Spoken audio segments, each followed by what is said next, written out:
derivadas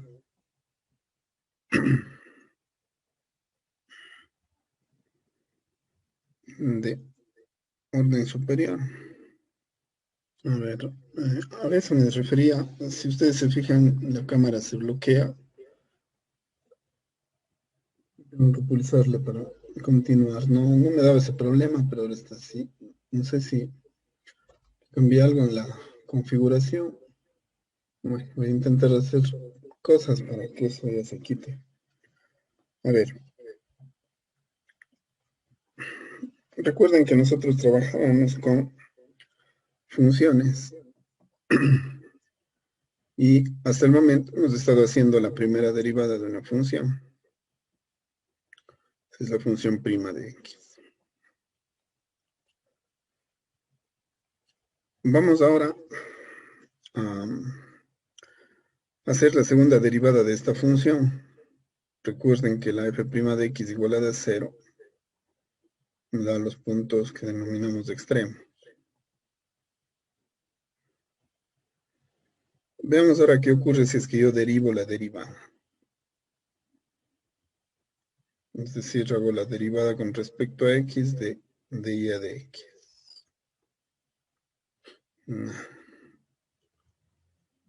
Esto de aquí sería la derivada con respecto a x de la f' de x.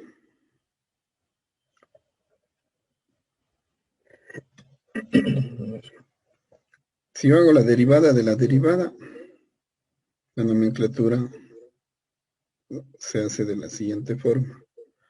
Segunda derivada de y con respecto a la segunda derivada de x es igual a la derivada con respecto a x de la f' de x, a la cual se denomina f segunda de x, o segunda derivada de x.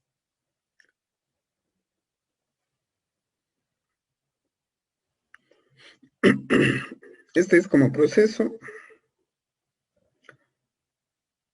el procedimiento para obtener la segunda derivada de la función, pero además yo puedo aplicar el mismo concepto de acá. La primera derivada igualada a 0, ahora puedo aplicar la segunda derivada igualada a 0. ¿Qué obtendría? Con este procedimiento, acá podría decir los extremos, o más bien los puntos extremos. Acá podría decir que lo que voy a encontrar son los puntos de inflexión. ¿Qué son los puntos extremos? Los extremos son cuando la función cambia de creciente a decreciente. O al revés, de decreciente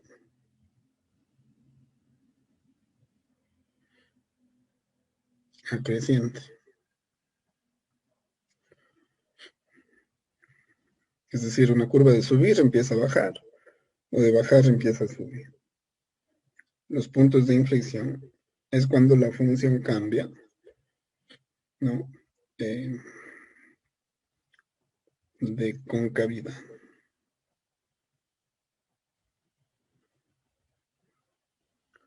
Una concavidad positiva se convierte en negativa, o una concavidad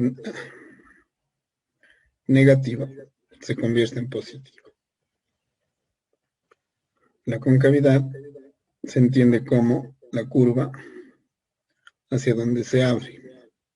Si es que se abre hacia arriba, esta concavidad es positiva. Si es que se abre hacia abajo, esta concavidad se la denomina negativa. Bueno, eso sería en cuanto a la teoría. A la segunda derivada, ¿no? Como es la derivada de la derivada, también se le conoce como la derivada de orden superior segunda, porque también podría haber la derivada de la segunda derivada. Entonces, en ese caso sería una derivada de orden superior tercero. Y así se puede ir haciendo, de tal manera que se incremente el orden de la derivada. De aquí sería una derivada de segundo orden. Eso quiere decir que las derivadas que estuvimos haciendo siempre fueron de primer orden.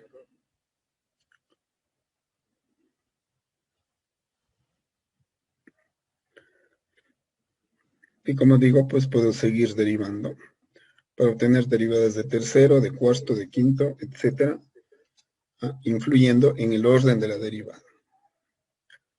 Este valor entonces no es valor de potencia ni de grado. Esto de aquí no tiene nada que ver con x al cuadrado. Esto de aquí es un valor que determina el orden de la derivada. Eso quiere decir que la derivada de tercer orden, es decir, la tercera derivada de y con respecto a x, sería la f tercera de x, o la derivada tercera de la función que depende de x.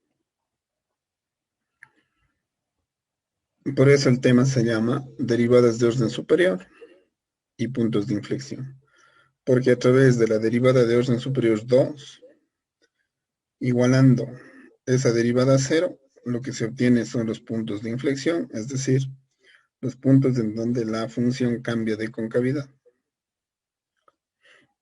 Esa sería la teoría. Veamos cómo se puede aplicar eso en la práctica.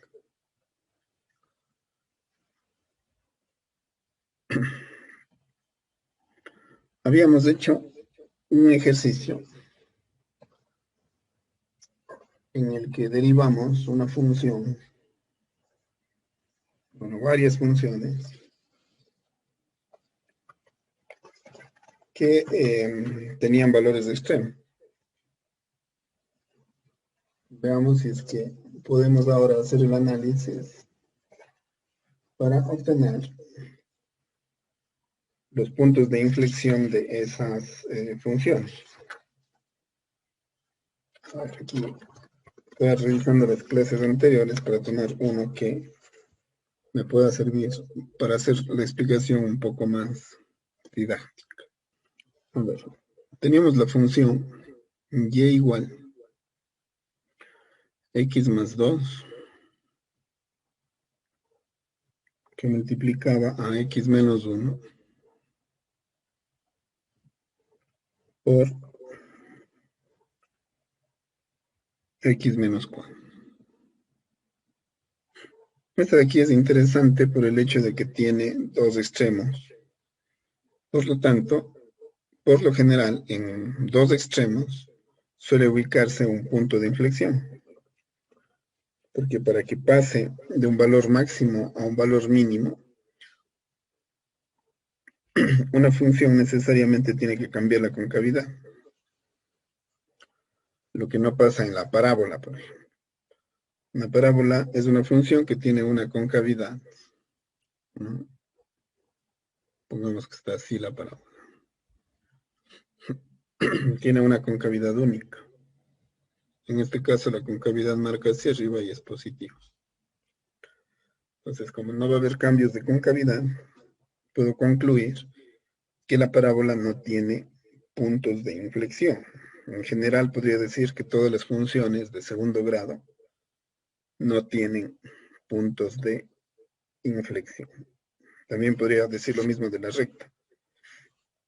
La recta ni siquiera tenía extremos. Por lo tanto, tampoco va a tener puntos de inflexión. Podría decir lo mismo de las trascendentes. Como no tienen extremos, tampoco tiene puntos de inflexión. En cambio, las funciones trigonométricas, por ejemplo, como ayer vimos, a ver, el lunes, son periódicas, suben y bajan, tienen infinitos extremos, por lo tanto, tendrán infinitos puntos de inflexión. Entonces, esta de aquí les digo es didáctica, porque Una vez que yo armo o desarrollo más bien, tengo la función cúbica x al cubo menos 3x al cuadrado menos 6x más 8. Esta función de aquí,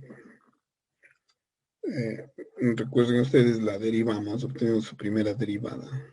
La primera derivada de y o la f' era, a ver, sacamos 3x al cuadrado menos 6x menos 6, haciendo la derivada de esto. Esto igualando a 0.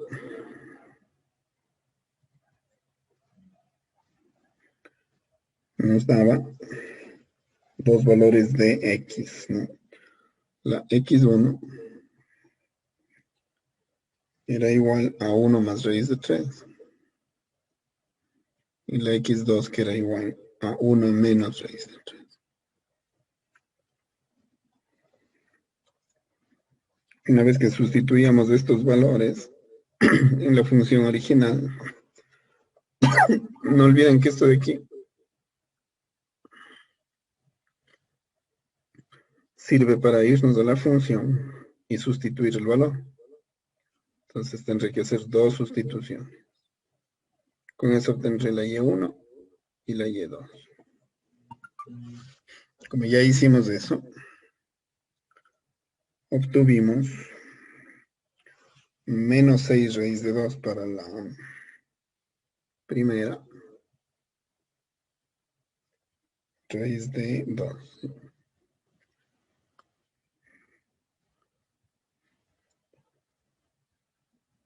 A ver, menos 6 raíz de... Bueno, de 2 me dijeron en este día. Ustedes me dieron calculando. Y la otra salía 6 raíz de 3. Si estoy mal en estos resultados, me corrigen, por favor. Es lo que yo tomé nota ese día.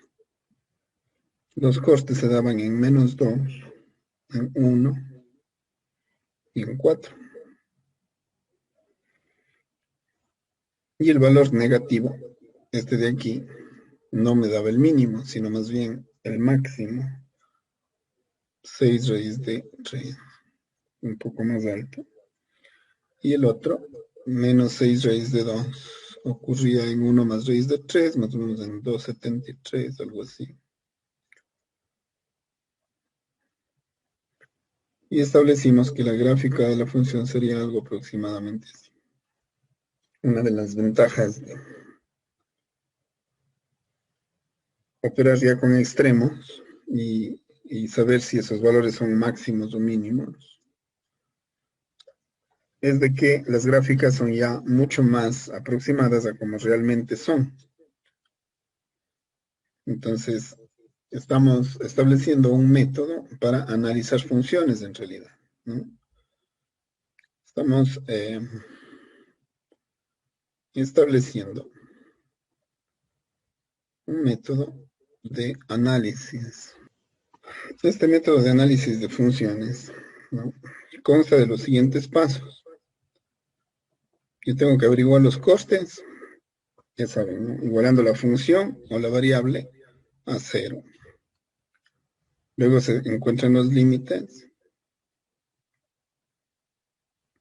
lo cual me da los puntos de discontinuidad, las asíntotas. Después puedo establecer algunas simetrías para saber qué parte grafico y qué parte ya no. Simplemente repito. Y ahora hemos establecido un nuevo procedimiento hasta el momento denominado extremos. Estos extremos me permiten hacer un acercamiento más preciso a la forma de la gráfica, porque si no, uno a veces piensa que los extremos se dan en la mitad del trayecto de los dos costes, y eso no es así. Como aquí ven, está un poco corrido a la izquierda. Aquí igual.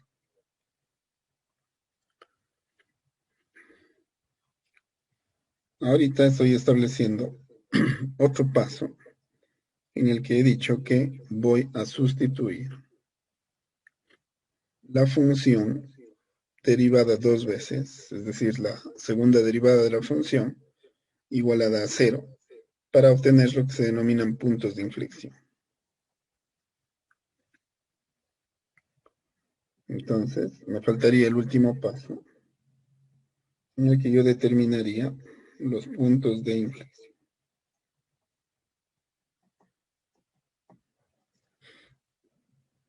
A estos dos, los extremos y los puntos de inflexión, también se les conoce con el nombre de números críticos. Son los puntos en los que la gráfica, ¿no?, está pasando de ser creciente a decreciente, o está pasando de concavidad, en este caso, para los puntos de inflexión, ¿no?, está pasando de concavidad negativa a una concavidad más bien positiva. ¿Cuál es el punto en donde esta concavidad cambia? Eso es lo que se obtiene con los puntos de inflexión. O sea, yo puedo decir es aquí, pero ¿en qué me basaría? Tengo que hallar el punto en forma exacta, de tal manera que el punto sea efectivamente un par ordenado, así como lo fueron los extremos.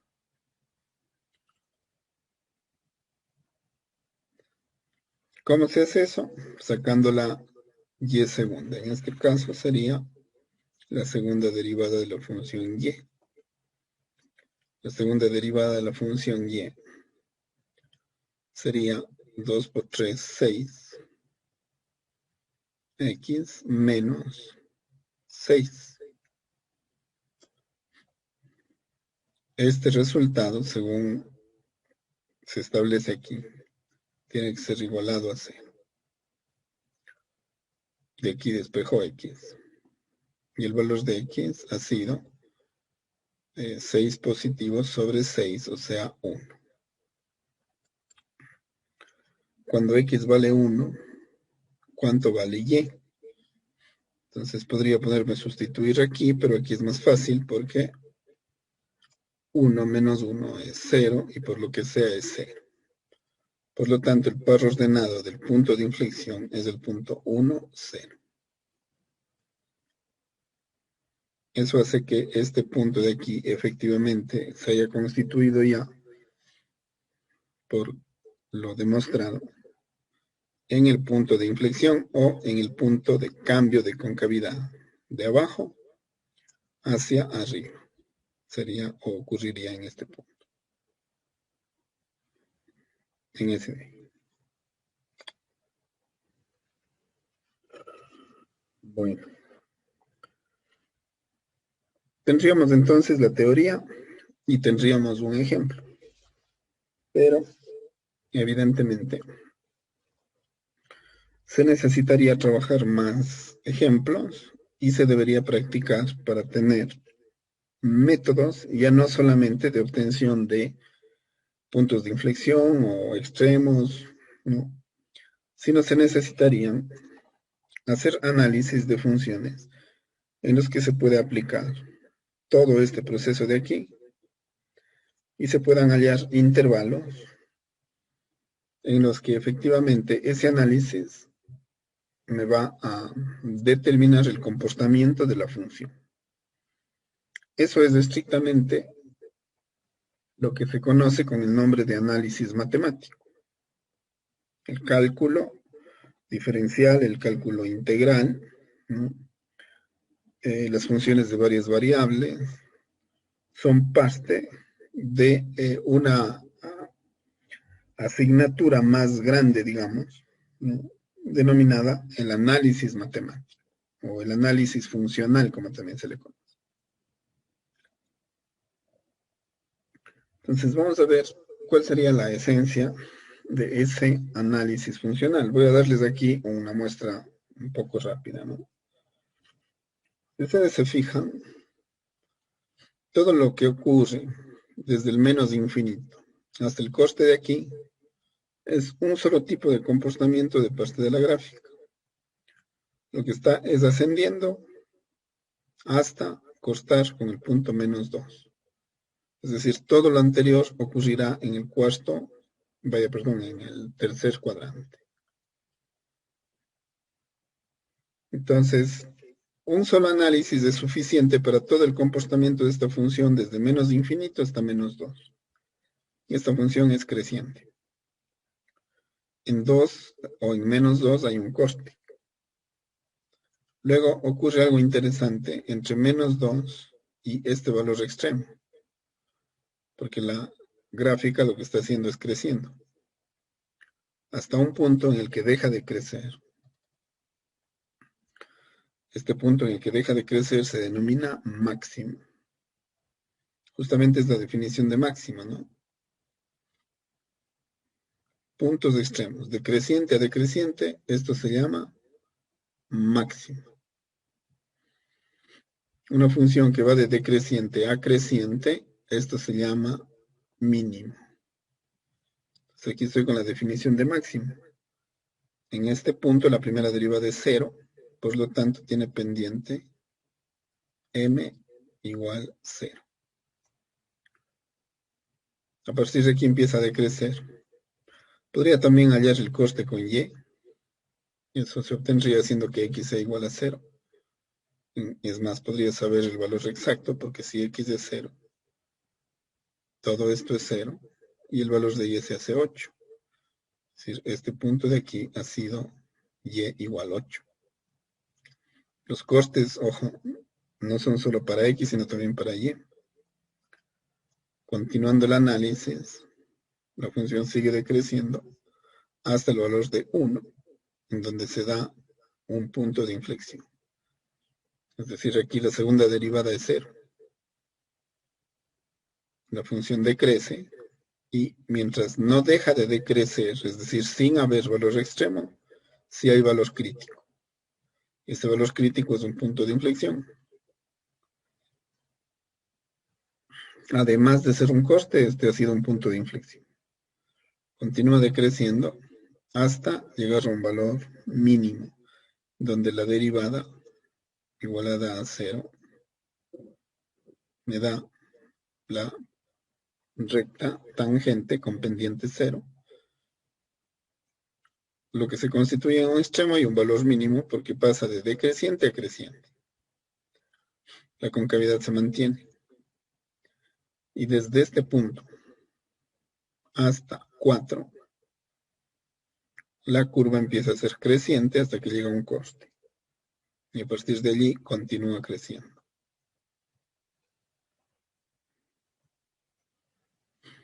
Fíjense entonces cómo les he mostrado que efectivamente se puede hacer un análisis de lo que pasa con la curva por intervalos. Ese es el método de análisis de funciones en estos elementos. Y se analizan estos elementos asimismo, estableciendo los intervalos de acuerdo a la complejidad de la función. Ahora, no le quisiera perder a la gráfica de vista para ver cómo se establece eso ya en la práctica. Aquí solo les he mostrado, pero en realidad se procede al revés, ¿no? Es decir, aquello que se analiza es lo que se va graficando. No es que después de graficar uno analiza. Aquí lo he hecho así por asuntos didácticos en los que nosotros ya establecimos una forma sencilla de hacer gráficas. Pero ahora tendremos que construir el método completo para que esta gráfica sea exacta. Para eso entonces, ustedes antes tenían un grafo, daban puntos y obtenían valores. Ahora vamos a dar intervalos, vamos a dar interpretaciones para la función, para la primera derivada de la función y para la segunda derivada de la función.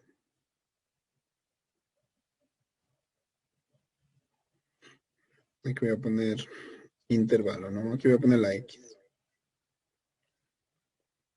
Entonces, lo que ocurre con la variable independiente ocurrirá, ¿no? O influirá más bien, con la variable dependiente con la primera derivada de la variable dependiente y con la segunda derivada de la variable dependiente. Y aquí se apuntarán las conclusiones. Esto de aquí, si bien es cierto, ahorita se va a hacer para funciones que no representan un modelo matemático, imagínense las implicaciones que tendría cuando ustedes estén hablando de modelos matemáticos y tengan que escribir las conclusiones de esos modelos. Es una forma de organizar, ¿no?, la información para saber qué está pasando con ese modelo. Supongamos que el modelo es este.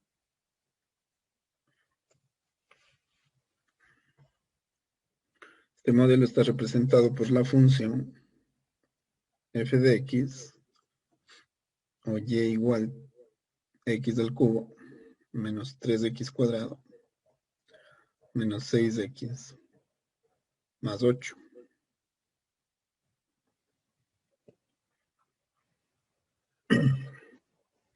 Este modelo matemático tiene lo siguiente, ¿no? Veamos los elementos. El primer elemento sería costes. Los costes, ¿no?, se dan en, a ver, x1 igual menos 2, x2 igual 1, y x3 igual 4. No hay que olvidar que también tenemos un valor y1 de coste, ¿no?, en el que y1 vale 8. Se obtiene, como ya les dije, sustituyendo el 0 en la función, haciendo que x sea 0. Después, el siguiente elemento, ¿no?, serían los límites. Los límites son absolutamente importantes cuando las funciones tienen, por ejemplo, restricciones. O sea, denominadores, módulos, raíces cuadradas.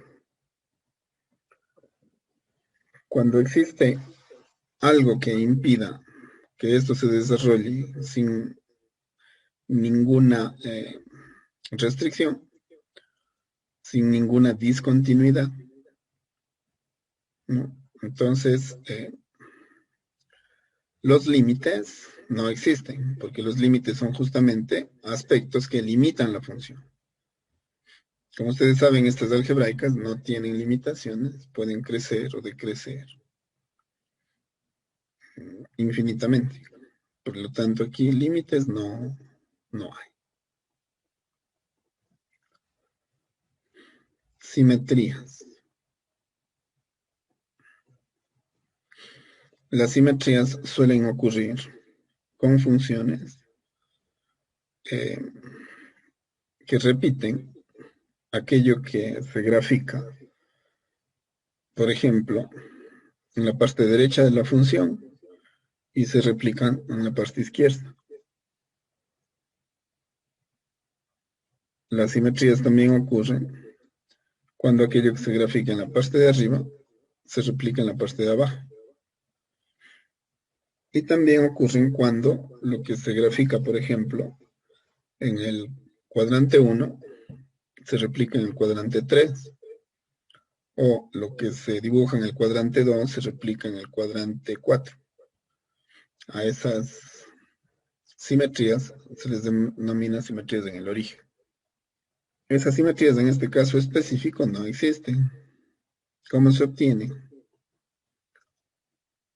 Cambiando x por menos x, y si es que queda igual, ¿no es cierto?, todo valor de x positivo que no se altere cuando se dan valores negativos, las simetrías con respecto al eje y. Si es que aquello que se dibuja, si es que se cambia, ¿no?, toda la función y se hace que todos estos valores sean negativos, los valores de x.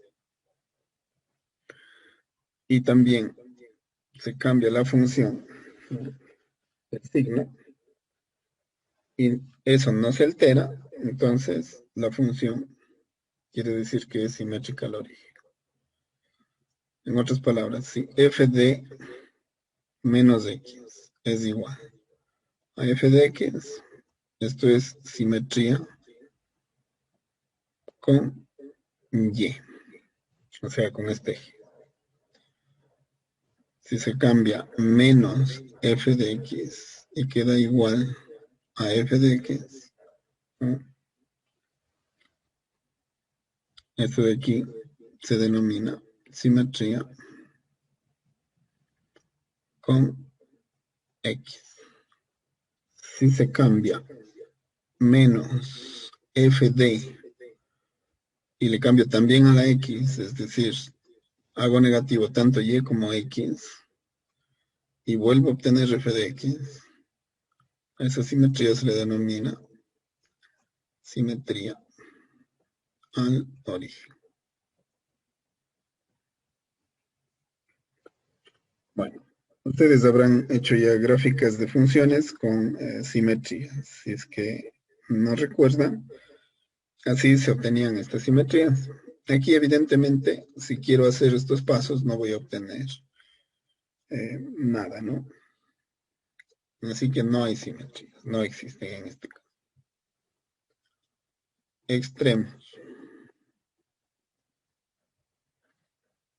Los extremos son x1 igual 1 más raíz de 3, x2 igual 1 menos raíz de 3. Y los puntos de inflexión, ¿no?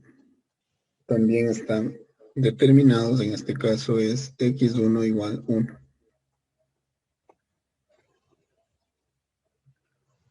¿Cómo puedo yo convertir estos resultados en una tabla que, sin haber hecho esto, me permita hacer esto por la pura interpretación de la tabla?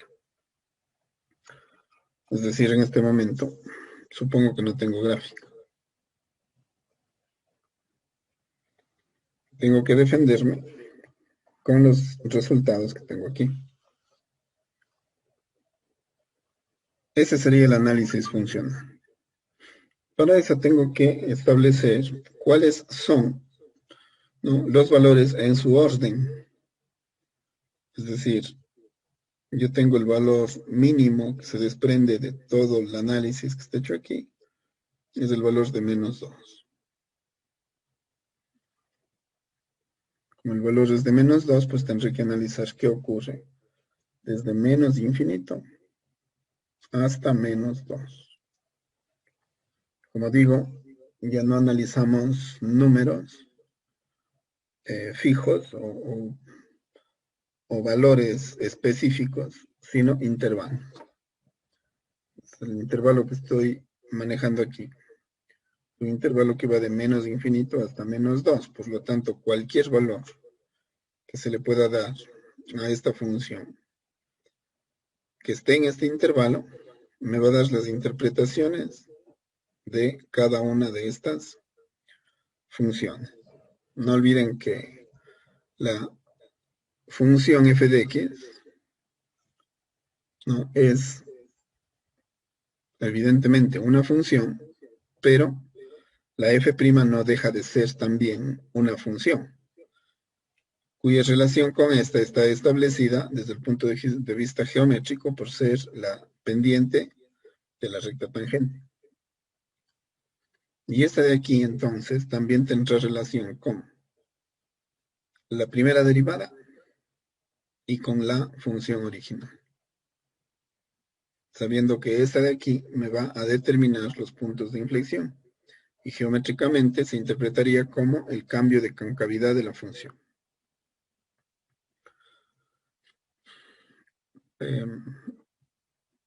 Pues esa es la primera explicación que hago, voy a ir llenando todo, ¿no? Pero en realidad Ya cuando se empieza a manejar esto, ustedes verán que es necesario hacer el análisis de aspectos fundamentales que les indican cómo va desarrollándose esa función. A ver. Una vez que está establecido un intervalo, lo que hago es dar un valor específico. En este caso, por ejemplo, tomo un valor de estos. Me puede servir el menos 3. ¿Qué hago con ese valor de menos 3? Sustituyo, por ejemplo, en esta función, ese valor de menos 3. Al sustituir aquí, ¿no? Hace que ese menos 3 se convierta en menos 27. Ese menos 3 de aquí hace que se haga positivo 9 por menos 3 sería menos 27 nuevamente. Es decir, aquí ya tengo menos 54.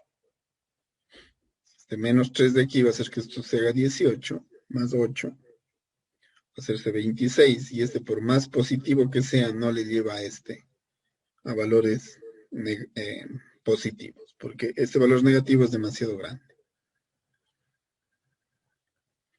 Es decir, la función es negativa aquí. Si la f de x es negativa, ¿qué conclusión podría sacar? No voy a poner el valor exacto, porque no estoy tomando un número exacto, sino que estoy sacando ese número del intervalo. Entonces, la interpretación debe ser para el intervalo, no para el número específico. Claro que en la práctica sustituyo el número específico, menos 3, pero ese número debe estar escogido de tal manera que represente perfectamente todo el intervalo. Quiere decir que en este intervalo todos los valores de la función van a estar en la parte baja de la gráfica. Es decir, no han superado el eje X. Esa sería la interpretación, ¿no? Aquí en conclusiones podría decir, ¿cuándo ocurre eso? Eso ocurre cuando las funciones están desarrollando en el tercero o incluso en el cuarto cuadrante. Como ustedes trabajan en cuaderno de cuadro, esto no tendría problema. Ya. ¿Y qué pasaría en la f' de x? Cogería asimismo un valor de este intervalo y le sustituiría en la primera derivada. La primera derivada, ¿no?, era, a ver, voy a poner aquí, la primera derivada era 3x al cuadrado menos 6x menos 6. Y la segunda derivada era 6x menos 6. La información que me estuvo faltando estaba en la otra hoja, pero bueno, es fácil hacer. ¿Qué pasa con menos 3 de aquí? Menos 3 al cuadrado es 9, por 3 es 27, es un valor positivo apreciable. Menos 3 por menos 6 se hace positivo. Este de aquí ya se hizo 27 y este se vuelve a ser positivo, por lo tanto el menos 6 nunca le va a llegar a ser negativo, es decir, este valor de aquí es positivo. ¿Qué quiere decir? Que la primera derivada sea positiva. Si la primera derivada es positiva, al sustituir aquí en la primera derivada, la conclusión es que esto está yéndose hacia arriba. La conclusión aquí sería creciente. Bueno, ya me falta espacio acá. Es decir, para cada sustitución voy obteniendo una conclusión. Y voy generando una imagen mental de cómo se está comportando la gráfica. La segunda derivada, al ser sustituida por el mismo valor, menos 3, alguien me dirá, ¿y qué pasa si en lugar de tomar menos 3 toma menos 4? No pasa nada porque está dentro del intervalo. Por lo tanto, sí se podría. Voy a tomar menos 4 a propósito. Menos 4 por 6 es negativo. Menos 6 se hace negativo. Entonces se fijan que para obtener un valor, en este caso negativo, me hubiera dado lo mismo tomar el menos 3 o el menos 4. Y f segunda es negativa. Mientras la primera derivada me da los crecimientos o decrecimientos de las funciones, la segunda derivada me da las concavidades. La concavidad negativa quiere decir que es cóncava hacia abajo. Voy a poner solamente este símbolo. Aunque también podría poner concavidad negativa, cóncava hacia abajo, o este símbolo da lo mismo. Si ustedes se fijan, lo que acaban de describir aquí. A ver.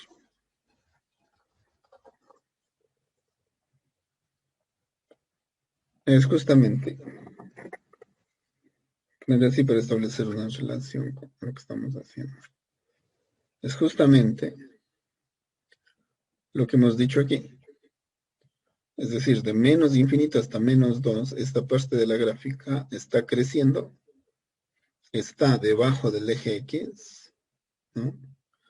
Estrictamente está en el tercer cuadrante. Y además la concavidad aquí, si bien es cierto, no es tan pronunciada, pero la concavidad es negativa. Aquí es más evidente, ¿no? Aquí es más evidente esa concavidad, mucho más grande. Pero aquí este tipo de gráfica ya me indica una concavidad hacia abajo. El siguiente valor es el 2. Perdón, el menos 2. Y con menos 2, como yo sé que menos 2 es un coste, lo único que me interesa analizar es la f de x. Y la f de x, cuando es coste, necesariamente va a hacerse 0. Ustedes sustituyen aquí menos 2, lo que van a obtener es 0. Por lo tanto, la f de x es 0. Si yo tengo que aquí la f de x se hace 0, la conclusión es coste. Tal vez para explicar un poco mejor, tendría que decir que es un coste con x. Porque si fuera un coste con y, ¿no es cierto? Entonces, la que sería 0 sería la x. Entonces es un coste con x. Es este de aquí. Y lo demás no hace falta analizar. Si es que esto es un coste, no va a cambiar el signo de esto. Por lo tanto, va a ser más necesario ni siquiera sustituir. Aunque pueden probar qué pasa si sustituyen menos 2. Y la f segunda tampoco va a cambiar. Salvo que coincida con que además de ser costes, punto de inflexión. Eso ya lo vamos a ver en 1, que eso sí que pasa ahí. Entonces, listo, es toda la conclusión. El siguiente intervalo es clave para la comprensión que ustedes pueden desarrollar de este procedimiento. Es clave porque el siguiente intervalo lo tienen que escoger ustedes respecto de lo que está ocurriendo, pero no con la gráfica, ojo. Se supone que la gráfica no la conocemos, sino con los puntos importantes que se han desprendido del análisis. Es decir, desde menos 2 me debo ir hasta 1, o está pasando algo interesante entre menos 2 y algún otro valor. De menos 2, otro valor interesante se da aquí. No olviden que eso de aquí es menos 0,73. Entonces me voy a ir desde menos 2 hasta menos 0,73. Acá sí les recomiendo que los valores decimales los consideren, porque este tipo de valores con raíces pueden engañarles respecto del valor real. O sea, a ver, no del valor real, sino del valor decimal. Un valor que está entre menos 2 y menos 0,73, evidentemente es del menos 1. El más fácil de tomar. El menos 1 para f de x no necesita ser analizado. Ustedes dirán, pero igual es fácil. Claro, podríamos colocarle y obtener la conclusión. Pero tampoco se necesita porque un 0 es el tránsito de el valor negativo, a ver,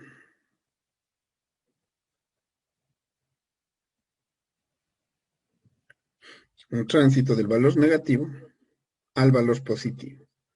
Es decir, el 0 hace que los negativos pasen a ser positivos y eso influye en la conclusión que voy a obtener. Claro, voy a poner positivo, voy a atreverme, pero por ser primera vez, evidentemente sería bueno verificar, ¿no es cierto? Es decir, veamos qué pasa con menos 1. Con menos 1, esto se hace menos 1. Con menos 1, esto se hace menos 3, es decir, es negativo hasta aquí. Pero con menos 1, esto se hace 6, más 8 se hace 14. Y el 14 obviamente va a absorber este valor, que no llegaba, creo que era 4, o menos 4. Entonces verificamos que es positivo. Pero como les digo, ya no es necesario. La f' de x para este intervalo, como no ha habido un 0 de por medio, no tiene por qué cambiar, es positivo. Entonces, ahora se van dando cuenta del poder de esto, porque ya no necesito ir sustituyendo todo para ver qué obtengo e ir poniendo, sino solamente necesito el intervalo de inicio para luego poder acelerar el proceso de generación del cuadro. Y como esto se hace sin gráfica, las conclusiones les permiten hacer o establecer el comportamiento exacto de la curva. De tal manera que de aquí pasar ya a la gráfica es ya algo sencillo. Entonces, fíjense qué conclusiones estamos sacando, ¿no? Esto de aquí quiere decir que ya subió del x al cuadrante 2, porque como estuvo en el 3, y esto de aquí quiere decir que sigue creciendo, ¿no? Creciente. Y aquí, ¿qué conclusión sacaría yo directamente? Que es cóncava hacia abajo. De allí va a ocurrir algo en menos 0,73. Es decir, como van por intervalos, después de un intervalo lo que viene es un número. Y después de un número viene un intervalo. El siguiente número, evidentemente, es el valor más bajo del intervalo. En este caso, menos 0,73. En menos 0,73, como no hubo un 0, esto se mantiene en el cuadrante 2. En esto de aquí, ¿no? Si yo sustituyo 0,73 en la f' de x, como se obtuvo ese valor de los extremos al ser sustituidos en la función prima, me va a dar evidentemente 0. Si ustedes sustituyen una raíz en la función se va a hacer 0, porque las raíces se obtienen cuando se igualan a 0. Así obtuvimos esto. Esto se hace 0. Y como no hubo 0, se mantiene el signo. Entonces, viendo esto que tienen, segundo cuadrante, segundo. Esto de aquí, este 0, ¿no? Le convierte en un extremo. Como viene de creciente, y aquí hay un 0, lo siguiente será que cambia de signo. Es decir, va a ir de positivo a negativo. Por lo tanto, ya pueden concluir que esto es un máximo. Y esto de aquí, ¿no? Les dice que sigue concavación. Se ven entonces que ya se va acelerando el procedimiento. Ahora, de menos 0,73. Voy a exagerar un poquito, ¿no? Voy a irme de menos 0,73 al coste con y, es decir, cuando x vale 0. Voy a venir de menos 0,73 hasta 0. Veamos qué pasa aquí. Esto de aquí, como no tiene cambio, sigue siendo más. Este 0 cambiará acá a negativo. Y este menos sigue siendo menos. Conclusiones. Esto de aquí me dice que sigue en el segundo cuadrante, que ahora es decreciente, ¿no es cierto? Por lo tanto, decreciente. Decreciente, hay un máximo y ahí pasa a ser decreciente. Y la concavidad sigue para abajo. ¿Y por qué le puse 0? Porque cuando x vale 0, necesariamente voy a obtener el coste con y. Cuando x es 0, la f de x ya vimos hace un momento, se hacía 8, ¿no? Es decir, un valor positivo, pero como x es 0, aquí amerita poner el valor del f de x, porque es un par ordenado corte. Eso hace que esto de aquí, ¿no?, se mantenga, que esto se mantenga, y que esto sea un coste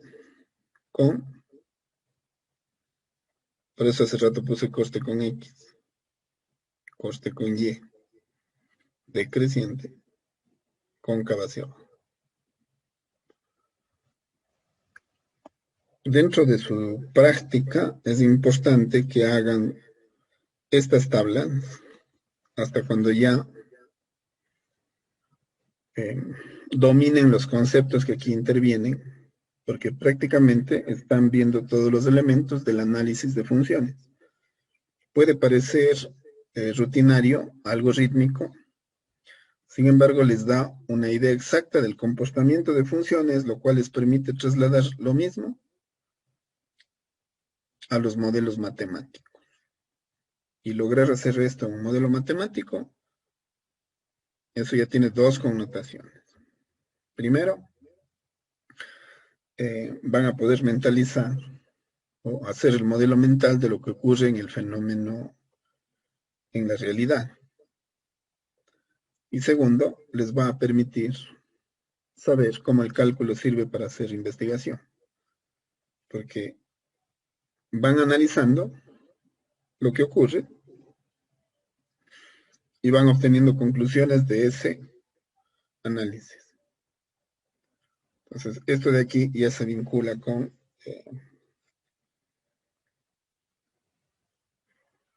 la aplicación en investigación del cálculo. Por todos esos motivos, esto es importantísimo que lo puedan practicar. A ver, de 0, el siguiente valor podría ser de los valores importantes que tomé aquí.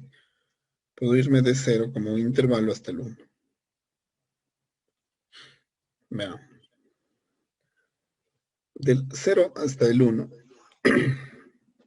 el comportamiento es interesante, pero veamos, aquí no voy a obtener ningún coste. Este 8 fue positivo. Por lo tanto, aquí puedo pensar que este va a seguir siendo positivo. Como no hubo 0, sigue siendo decreciente. Como no hubo cambios, sigue siendo cóncava hacia abajo. Y lo que obtendría es que esto, ¿qué de diferente tiene de lo de acá? Como hubo un coste con y, esta pasó del tercero al segundo, se mantuvo en el segundo y este coste le botó al primer cuadrante. Eso hizo el coste. Si no, pueden tomar este aspecto como la forma correcta de elegir los intervalos. Es decir, los intervalos están bien elegidos cuando cada una de estas conclusiones cambia al menos en un aspecto. Es decir, del segundo cambiar el primero ya es un cambio. De este a este ya hubo un coste. De este a este pasó de creciente a un extremo, para luego ser decreciente. Listo, lo demás todo sigue igual, ¿no? Es decir, es creciente. Si es que no hay cambios ya se puede omitir eso, ¿no? ¿Qué es lo más importante de esta conclusión? Es que pasó del segundo al primero. Que esto sigue siendo creciente, cóncavo hacia abajo. Pero bueno, pongo más elementos porque es la primera explicación. Siguiente valor importante es el 1, y en este sí que le vamos a tener bastante cuidado. Porque son dos cosas a la vez. Aquí tengo un 1 en costes y tengo un 1 en puntos de inflexión. Como es un 1 en costes, evidentemente la f de x se va a hacer 0. Este 1 de aquí en la f de x, como no hay cambio con un 0, entonces sigue siendo negativo, es decir, sigue decreciendo. Pero con este 1, la f' de x también se va a hacer 0. ¿Cuál sería la conclusión? Sigue estando en el primer cuadrante, sigue decreciendo. A ver, aquí le puse creciente. Decreciendo. Sigue decreciendo. Y eso de aquí quiere decir punto de inflexión. Cambia la concavidad de la curva. Fíjense cómo venía la concavidad. Aquí se da un punto de inflexión. Justo en 1. El siguiente intervalo de importancia va a ser desde 1 hasta este extremo. 1 más raíz de 3 sería 2,73. Por lo tanto, la f de x, como pasó por un 0, ya aquí directamente voy a concluir que se hace negativo. Perdón, les decía que de positiva pasa a negativa por el coste. La primera derivada, ¿no? Como no ha habido un 0, sigue siendo decreciente. Y esta de aquí, como pasó por un 0, pasa de ser negativa a ser positiva. Por lo tanto, ¿no? Cambia del primer cuadrante a través del coste, se bota al cuarto cuadrante, no hay otra opción. No puede cambiarse al segundo ni al tercero, porque del primero, pasando por X, el único sitio posible es el cuarto. Sigue siendo decreciente. Y de menos pasó a más, cambio de concavidad, concavidad positiva.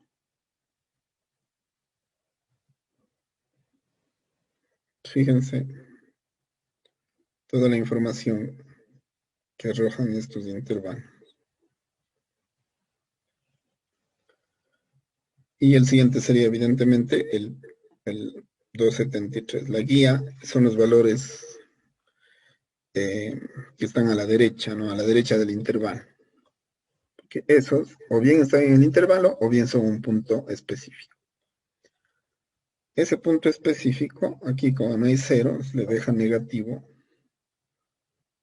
¿no? Para saber en qué cuadrante está.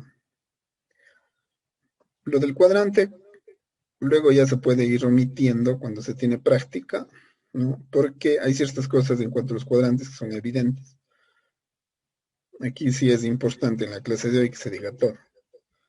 Pero con la práctica lo que se puede omitir ya se va omitiendo, siempre y cuando se tenga claro. Con menos 273, ese menos 273 se obtuvo del extremo. Al sustituir en la primera derivada se obtiene un 0. Y al sustituir en la segunda derivada, como no hay 0 de por medio, es más. Es decir, sería cuarto cuadrante.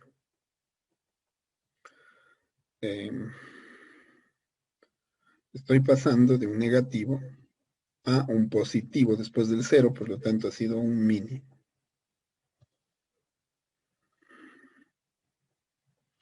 Y la concavidad ya cambió a positivo. Esa sería la conclusión.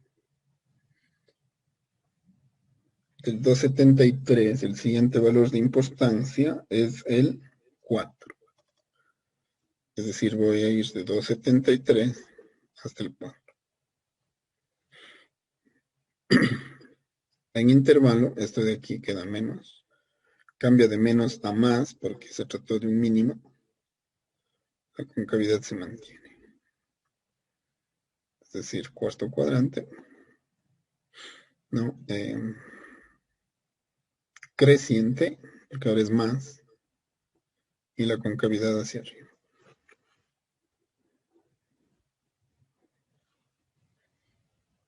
Y luego obviamente con 4. ¿Qué pasa en 4? En 4 hay un coste. Y como en 4 hay un coste, es 0. Como no hubo cambio más, como no hubo cambio más. Conclusión. Al haber coste hay cambio de cuadrante. Si cambió del cuarto, no, está subiendo. Y el coste es con el eje X. El cuarto solamente se puede subir al primero. Es creciente. Y es cóncava hacia arriba.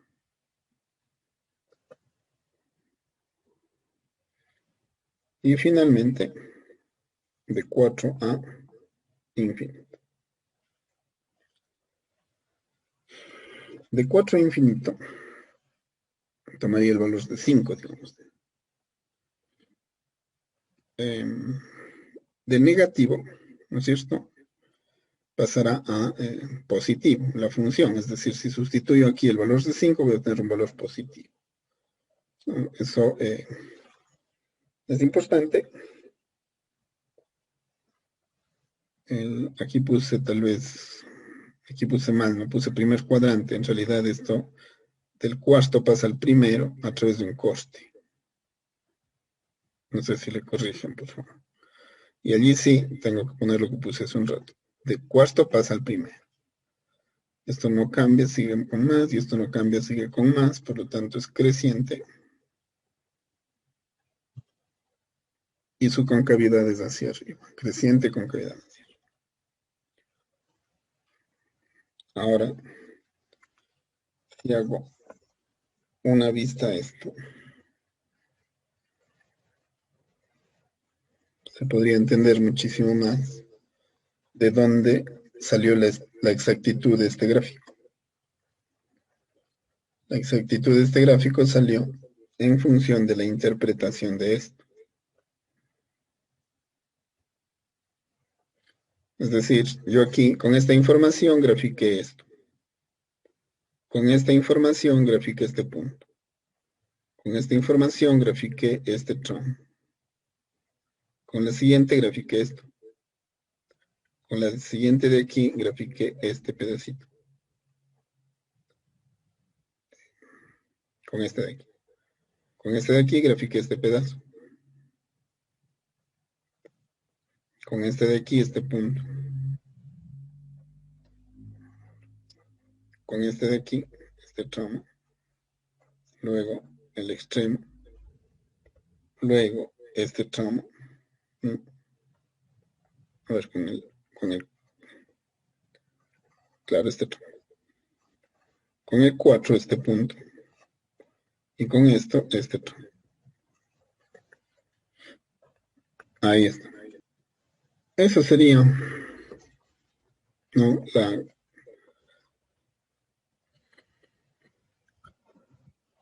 completación del método de graficación mediante intervalos por este análisis de funciones. El último aspecto de este método es el punto de inflexión que hemos visto hoy. Y podemos ya completar, porque hacer esto sin el punto de inflexión, ¿no?, nos deja sin una información vital que es la concavidad. Por lo tanto, ahorita sí, como ya completamos el último elemento, podemos hacer este análisis de las funciones. Eso sería en cuanto al análisis de funciones y la aplicación del método.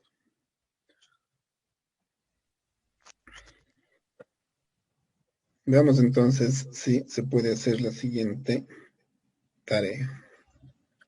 A ver, les voy a poner, creo que sí puede dar aquí tal vez. A ver, sería la Tarea 4. A ver, primero.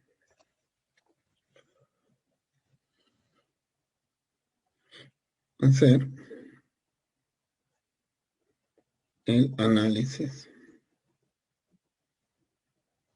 por intervalos de la función f de x igual 4x menos 1. Fíjense, una recta, pero le van a hacer con este método. Claro que se va a simplificar hartísimo, pero van a obtener conclusiones respecto de primera y segunda derivada. Segundo, analizar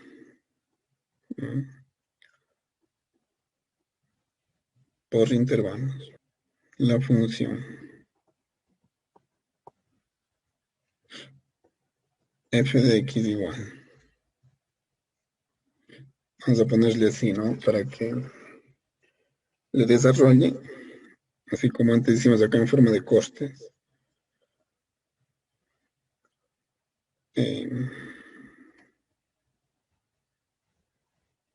X menos 4 al cuadrado más 5. Evidentemente es una parábola. Pero les doy de esa forma para que puedan ver dónde están los focos o intuir dónde están los focos, dónde está el vértice. Y eso les sirva para que la gráfica no sea el problema, sino la construcción de la tabla y de allí la gráfica. No olviden que el orden es aplicar, ¿no? Costes, límites, simetrías, extremos, puntos de inflexión, hallar los puntos y sustituirlos aquí para por intervalos o ir obteniendo sus resultados y las conclusiones. Fíjense que esto sigue el orden de la investigación también. Estos son los resultados. Estas son las conclusiones. A veces tenemos casos de que ni llegando a nivel de maestría, los estudiantes todavía no distinguen entre resultados y conclusión. Es muy importante que hagan esto porque les permite establecer diferencias en esos aspectos tan importantes. Entonces ahora vamos a analizar por intervalos la función, aquella que ya habíamos hecho en la tarea. Creo que fue la f de x igual x menos 1 por x más 1 por x más x menos x menos 3 negativo, x menos.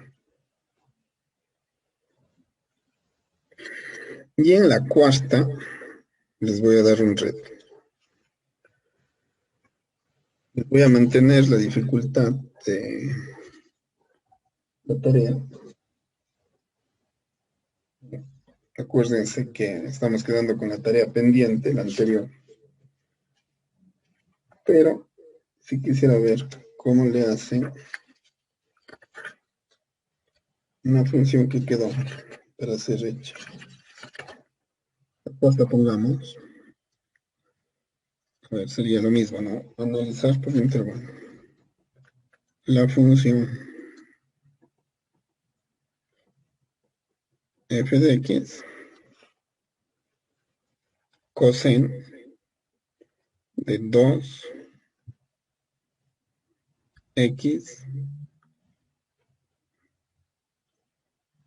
A ver, déjame así nomás para que no se iba a complicar un poquitín más, pero mejor ahí no. Igual les mando las fotos. Ahora, a ver chicos, verán.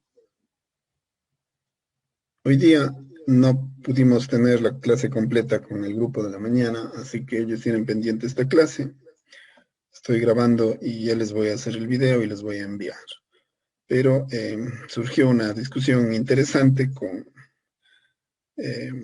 gente de comunidad que está terciando para el rectorado y que nos visitaron en la carrera y el momento en el que se hicieron algunos planteamientos de mi parte y de algunos compañeros de ustedes, yo grabé esa parte.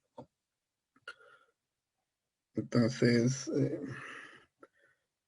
les voy a pasar a la plataforma los videos de las clases, ¿no? Y les voy a pasar al grupo ese video específico en el que se habla de nuestra carrera. Así que eso les voy a dejar como evidencia del trabajo de hoy. Y para mañana, ¿no? Ustedes van a desarrollar esta tarea número 3 y número 4, es decir, la que les acabo de poner ahorita, pero lo van a hacer en el horario de 3 a 5, el día de mañana. Es decir, ustedes se van a conectar por grupos, como cuando hacemos el trabajo práctico, ¿no? Mañana tenemos trabajo práctico, y lo que quiero es que ustedes se reúnan por grupos, se enlacen a esa hora, y cada uno de ustedes, integrantes del grupo, ¿no? Desarrolle o muestre a sus compañeros el desarrollo que ha hecho. Si todavía no tienen hecha la tarea 4, entonces pueden aprovechar ese tiempo para desarrollar en ese espacio la tarea, pero en clase síncrona con sus compañeros. De tal manera que para el día lunes yo empezaría la clase haciendo la evaluación de las tareas 3 y 4. No vamos a dejar ningún ejercicio, sí, pues estos son solo ejercicios, ningún ejercicio por revisar. En eso utilizaríamos la primera hora del lunes y la siguiente hora del lunes, pues ya a hacer tal vez una profundización de esto y pasar ya a la parte de las aplicaciones. Estamos ya llegando a la recta final del curso en la que todo esto nos tiene que servir para hacer aplicaciones que van a tener un sentido bastante práctico en los ejercicios que se denominan de optimización. Así quedaríamos entonces para mañana y para el lunes. No sé si les queda alguna inquietud. Ninguna, profe. Sí, dígame. Que no, profe, que todo está bien. Ah, ya, ninguna. Perfecto, qué bueno.